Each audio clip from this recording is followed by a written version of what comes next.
दोस्तों, महंत घासीदास स्मारक संग्रहालय के पार्ट 1 में आप लोगों ने म्यूजियम के इतिहास के बारे में, रुद्र शिव की प्राचीन प्रतिमा, उत्खनन वस्तुएं, शिलालेख और ताम्रपत्र, पाषाण कांस्य संस्कृति व अनेक देवी देवताओं के प्राचीन प्रतिमा के बारे में जाना। अब इस वीडियो के पार्ट 2 में हम देखेंगे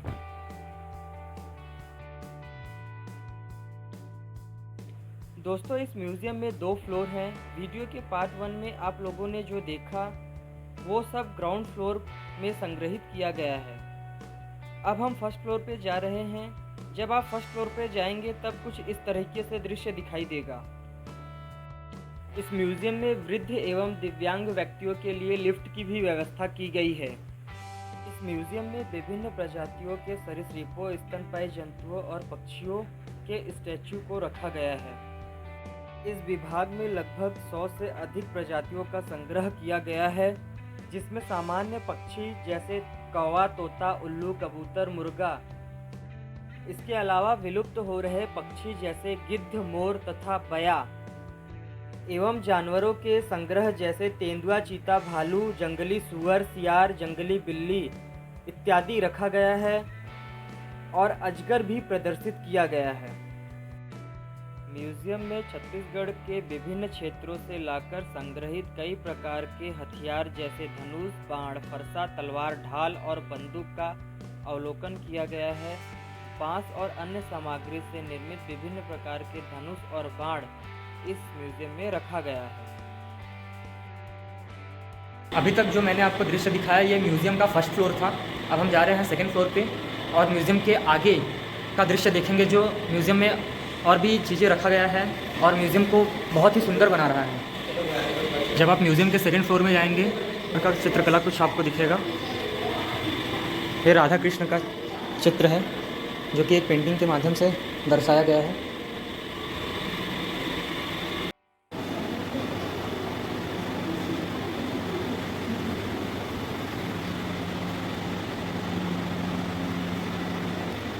ये दृश्य ताड़पत्र चित्रकला ओडिशा का है, जिसका अर्थ होता है पाम लीफ। पाम लीफ के माध्यम से जो ओडिशा की सांस्कृतिक है, उस सांस्कृतिक को इस पत्ते पे दर्शा के आप लोगों को दिखाया जा रहा है और ये इस म्यूज़ियम में संग्रहित करके रखा गया है।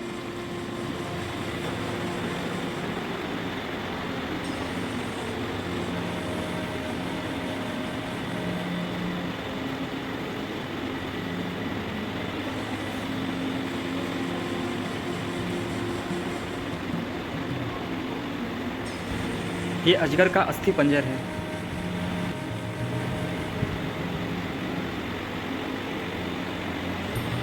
छत्तीसगढ़ राज्य में कई प्रकार के सांस्कृतिक कार्यक्रम को दर्शाने के लिए अन्य प्रकार के बोली भाषा एवं नृत्य प्रसिद्ध हैं।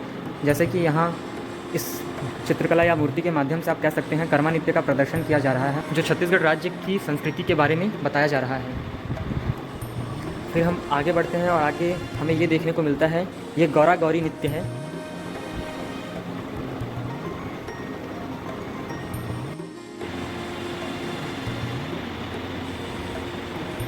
इस तरह इस म्यूज़ियम में कई चित्रकला को प्रदर्शित किया गया है।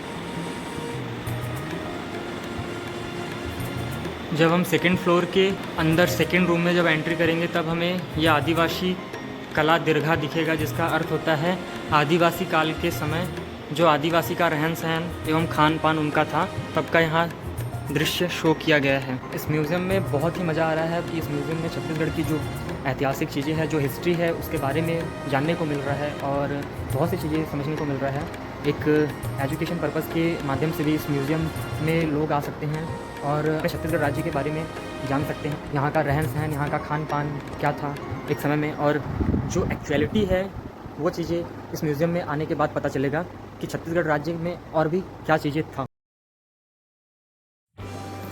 म्यूजियम में छत्तीसगढ़ के विभिन्न जनजाति समुदाय जैसे मारिया, गोंड, कुरकू, उराव और बंजारों के जीवन शैली के बारे में बताया गया है।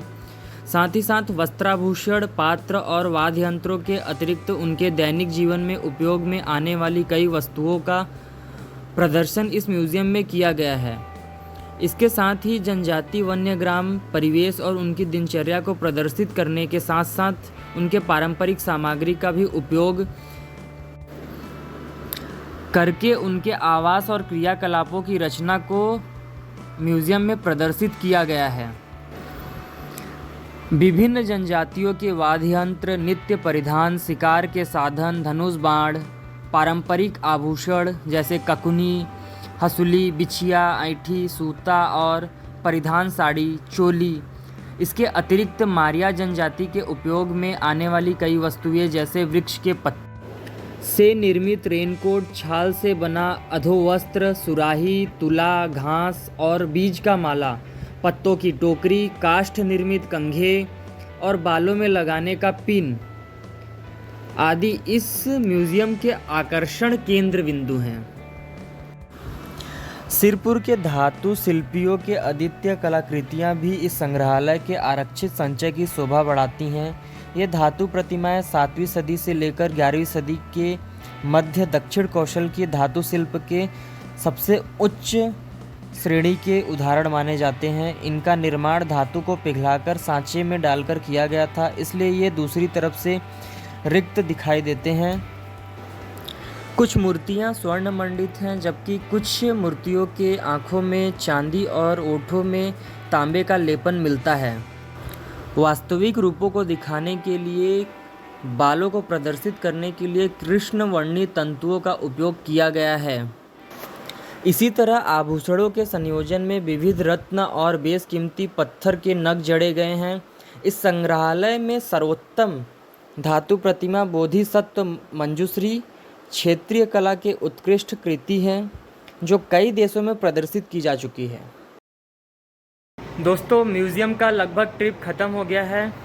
अब हम छत्तीसगढ़ के ट्रेडिशनल फूड के बारे में बात करेंगे, जो इसी म्यूज़ियम में गढ़कलेवा के नाम से स्थित है। वहाँ छत्तीसगढ़ के ट्रेडिशनल फूड आज भी मिलते हैं खाने को लोगों को। उस फूड के बारे में हम आपको बताएंगे, वीडियो पे बने रहिए। तो चलिए हम गढ़कलेवा, जहाँ छत्तीसगढ़ के ट्रेडिशनल फूड के बारे में बताया गया है, वहाँ चलते हैं और आपको दिखाते हैं छत्तीसगढ़ का ट्रेडिशनल फूड क्या है। म्यूज़ियम के बाहर मैं जिस गढ़कलेवा का बात कर रहा था, वो गढ़कलेवा यहाँ पास है। ये गढ़कलेवा में एंट्री करने का इसका मेन गेट है। यहाँ पास देख सकते हैं जैसे कि पार्किंग वगैरह का व्यवस्था भी किया गया है। तो चलिए आपको ले चलते हैं गढ़कलेवा के अंदर और बताते हैं छत्तीसगढ़ के ट्रेडिशनल फूड के बारे में। हेलो दोस्तों, अभी हम गढ़कलेवा के अंदर हैं और ये है गढ़कलेवा का होटल या रसोईया घर, आप जो बोल सकते हैं।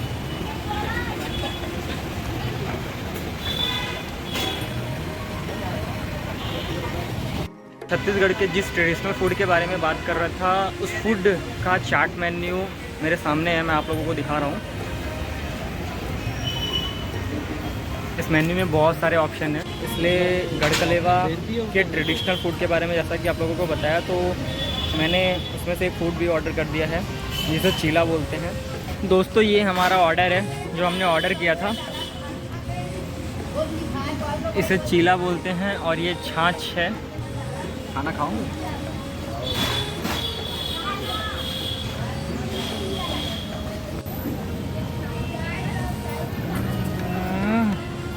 टेस्ट बढ़िया है फ्रेंड। जब आप भी म्यूज़ियम घूमने आएंगे तो गढ़कलेवा ज़रूर आइए और यहाँ के ट्रेडिशनल फूड का टेस्ट कीजिए, बहुत आनंद आएगा। फ्रेंड्स, हम लोगों का ब्रेकफास्ट ख़त्म हो गया है और म्यूज़ियम का ट्रिप भी ख़त्म हो गया है। उम्मीद करता हूँ आप लोगों को वीडियो पसंद आया होगा। मिलते हैं नेक्स्ट वीडियो में, तब तक के लिए आप अपना ध्यान रखें, स्वस्थ रहें। जय हिंद। और हाँ, वीडियो अगर पसंद आया तो चैनल को लाइक एंड सब्सक्राइब करना ना भूलें, साथ ही साथ शेयर करें।